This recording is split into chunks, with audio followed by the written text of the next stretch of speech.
The number one organization that has gone after wholesalers, rehabbers, and investors over the years has been the National Association of Realtors. Did you know that the National Association of Realtors has spent over $52 million on lobbyists to pass laws against real estate investors and professionals like ourselves all across the country? You know what they say? People in glass houses should not throw stones. Leadership changes are occurring at the National Association of Realtors against a backdrop of negative publicity and class action lawsuits. It wasn't just the lawsuits. There's been so many scandals at the National Association of Realtors. It's mind-blowing. It announced its first year-over-year membership decline in the past decade, losing more than 26,000 members last year. 17,000 of those left between November and December 2023.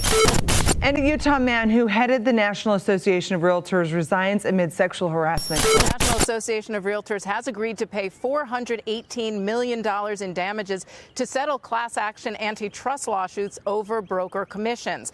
You heard correctly. The NAR Mafia is proposing a settlement of over $419 million on a class action lawsuit that's valued over $1 billion. Now, stay to the end of this video because I'm going to break down exactly why you should care as a real estate investor about this settlement, but most importantly, who is it going to affect and why a lot of businesses is going to be in trouble, all because of the National Association of Realtors Mafia lawsuit. Hey, this is Charles Blair, the mad scientist, and I want to personally thank you for watching this video. And don't forget to hit that like, make sure you leave a comment, share, and don't forget the notification bell, because when you click it, it allows us to go up further in the algorithm and it give us more eyes on our videos so that we can continue to bring this type of content to you each and every week. So I know what you're saying to yourselves. How in the world could they have gotten away with this? I'm going to make him an offer he can't refuse. Just like The Godfather. Gone are the days of the 6% commission. You know, the 1% that goes towards title and escrow. Then you have a 2.5% going towards the seller agent. And then another 2.5% going towards the buyer's agent. That, my friend, has changed forever.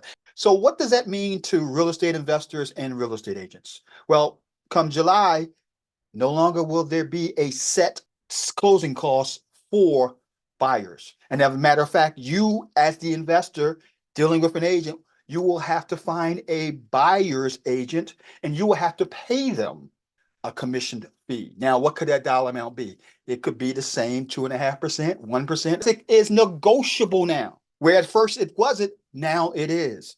What does it mean for the real estate agent? As a matter of fact, I believe that there's going to be a huge turnover of real estate agents in the market. I'm talking about people that used to be a buyer's agent. Now they'll have two choices. They can be a consultant or they can be a buyer's agent. And now they would have to negotiate that whole transaction with the actual seller's agent. No longer is there a set fee that you have to deal with or have to pay. What does that mean to the seller? The seller can still pay part of that, but they will be paying it as a seller concession. Now, you know already, depending on if you're using or if you're doing hard money lending, you don't have to worry about limitations on seller concessions. But if you're using a bank, there may be limitations of 3%. So you may not be able to get the type of discounts you would typically get if you were doing it the other way, the illegal way, at least according to what the courts have stated. Now, how did this come to be? Class action lawsuit was filed on behalf of sellers and they won. They won over $1 billion judgment. Now, the National Association of Realtors have decided they were going to settle. They're settling for over $400 million.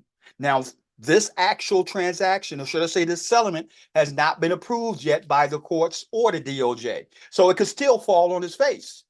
But keep this in mind, there will be changes. They're predicting over 1 million agents could be leaving the business.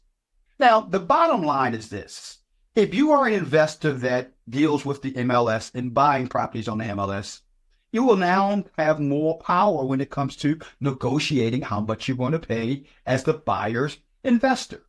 Now, for those of you who don't have that much experience buying on the MLS, you're going to have to make a decision whether or not you should basically hire a consultant or a buyer's agent to represent you. And you will have to pay that agent. Now, it can be contributed. Now, it can be contributed from the seller concession, but keep in mind there could be limitations to that. This is Charles Blair, the Mad Scientist, signing out, and I'll see you in the next video. Bye-bye.